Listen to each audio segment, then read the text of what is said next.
ಮುಖ್ಯ ಗುರುಗಳು SATS ಒಳಗಡೆ ಫರ್ನಿಚರ್ ಡೀಟೇಲ್ಸ್ ತುಂಬಲು ಅವಕಾಶ ನೀಡಿದ್ದು, ಆಯುಕ್ತರ ಆದೇಶದಂತೆ ಈ ಒಂದು SATS ಕರ್ನಾಟಕ ಆ್ಯಪ್ನಲ್ಲಿ ಫರ್ನಿಚರ್ ಡೀಟೇಲ್ಸ್ ಮಾಹಿತಿಯನ್ನು ತುಂಬುವುದು. ಅದಕ್ಕೋಸ್ಕರ ಈ ಒಂದು ಆ್ಯಪ್ ಏನು ಕಾಣ್ತಾ ಇದೆ, ಈ ಆ್ಯಪಿನ ಮೇಲೆ ನೀವು ಕ್ಲಿಕ್ ಮಾಡಿದಾಗ ನಿಮಗೆ ಈ ರೀತಿಯಾದಂತಹ ಇಂಟರ್ಫೇಸ್ ಕಾಣ್ತದೆ. ಇಲ್ಲಿ ಕೆಳಗಡೆ ನೀವು ನೋಡ್ಬೋದು ಫರ್ನಿಚರ್ ಡೀಟೇಲ್ಸ್ ಅಂತ ಏನು ಕಾಣ್ತಾ ಇದೆ, ಇದ್ರ ಮೇಲೆ ನೀವು ಕ್ಲಿಕ್ ಮಾಡಬೇಕು. ಆವಾಗ ನಿಮಗೆ ಕ್ಲಾಸ್ ವೈಸ್ 1ನೇ ತರಗತಿಯಿಂದ ನಿಮ್ಮ ಶಾಲೆಯಲ್ಲಿ ಎಷ್ಟನೇ ತರಗತಿವರೆಗೆ ಇದೆಯೋ ಅಲ್ಲಿವರೆಗೂ ನಿಮ್ಮ ಕ್ಲಾಸ್ಗಳು ಮತ್ತು ಸೆಕ್ಷನ್ಗಳು ಕಾಣ್ತವೆ. ಇಲ್ಲಿ ಪೆನ್ಸಿಲ್ ಮಾರ್ಕ್ ಮೇಲೆ ನೀವು ಕ್ಲಿಕ್ ಮಾಡಿದಾಗ ಇಲ್ಲಿ ಅವೈಲೇಬಲ್, ಎಕ್ಸೆಸ್, ರಿಕ್ವೈರ್ಡ್ ಮತ್ತು ರಿಪೇರ್ 4 ಹಂತದಲ್ಲಿ ನಾವು ಡೆಸ್ಕ್ಗಳ ಮಾಹಿತಿ ಅಂದರೆ ಫರ್ನಿಚರ್ಗಳ ಮಾಹಿತಿಯನ್ನು ನಾವು ಪ್ರತಿ ಕ್ಲಾಸ್ ವೈಸು ಇಲ್ಲಿ ನಾವು ತುಂಬಬೇಕಾಗಿದೆ. ಅವೈಲೇಬಲ್ ಅಂದರೆ ನಮ್ಮ ಶಾಲೆಯಲ್ಲಿ ಈಗ ಆ ಕ್ಲಾಸಿಗೆ ಅವೈಲೇಬಲ್ ಇರುವ ಡೆಸ್ಕ್ಗಳ ಮಾಹಿತಿಯನ್ನು ನಾವು ತುಂಬಬೇಕು.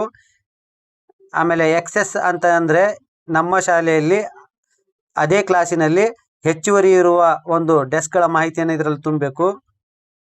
ನಂತರದಲ್ಲಿ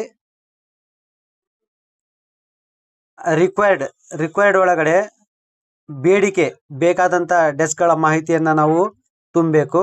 ರಿಪೇರ್ ಆದರೆ ಆಲ್ರೆಡಿ ನಮ್ಮಲ್ಲಿ ಡೆಸ್ಕ್ ಇದ್ದು ಅದು ರಿಪೇರ್ ಏನಾರಿದ್ರೆ, ವೆಲ್ಡಿಂಗ್ ಏನಾರು ಇದ್ದರೆ, ಮೇಲೆ ಫ್ಲೌಡ್ ಏನಾರು ಹಾಕೋದಿದ್ರೆ, ನಟ್ ಬೋಲ್ಟ್ ಏನಾರ ವರ್ಕ್ ಇದ್ದರೆ ಅದನ್ನು ನಾವು ರಿಪೇರ್ ಒಳಗಡೆ ನಾವು ತೋರಿಸ್ಬೇಕಾಗ್ತದೆ. ತೋರಿಸಿದ ನಂತರ ಇಲ್ಲಿ ಸೇವ್ ಅಂತ ನಾವು ಕೊಡಬೇಕು. 1ನೇ ತರಗತಿಗೆ ಈ 4 ಅಂಶಗಳನ್ನು ನಾವು ತುಂಬಿದ ಮೇಲೆ ಸೇವ್ ಕೊಡಬೇಕು. ಫೈನಲ್ ಸಬ್ಮಿಟನ್ನು ಕೊಡಬಾರ್ದು. ಎಲ್ಲ ಕ್ಲಾಸ್ ಆದಮೇಲೆ ಫೈನಲ್ ಸಬ್ಮಿಟನ್ನು ನಾವು ಕೊಡಬೇಕಾಗ್ತದೆ.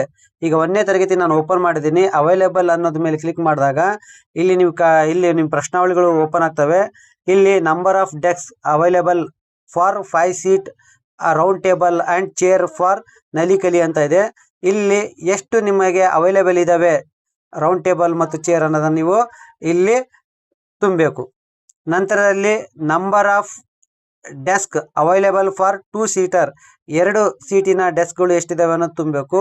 Number of desk available 3 seater 3 ಸೀಟಿನ ಎಷ್ಟು ಅವೈಲೇಬಲ್ ಇದ್ದಾವೆ ತುಂಬಬೇಕು. Number of desk available for 4 seater 4 seat ಕೂರುವಂಥ ಮಕ್ಕಳು ಡೆಸ್ಕ್ ಎಷ್ಟಿದ್ದಾವೆ ಅನ್ನೋದನ್ನು ಇಲ್ಲಿ ನಾವು ತುಂಬಬೇಕು. 5 ಸೀಟಿನವು ಎಷ್ಟು ತುಂಬಬೇಕು. ಇದೇ ರೀತಿ ಟೋಟಲ್ ನಂಬರ್ ಆಫ್ ಡೆಸ್ಕ್ ಇದು ಆಟೋಮೆಟಿಕ್ ಆಗಿ ನೀವು ಇದು ತಗೊಳ್ತದೆ. ಇದು ಆದ ಮೇಲೆ photo to show available of desk with GPS tag ಅಂತ ಇದೆ. ನೀವು ಇಲ್ಲಿ GPS ಫೋಟೋವನ್ನು ಆ ತರಗತಿಯ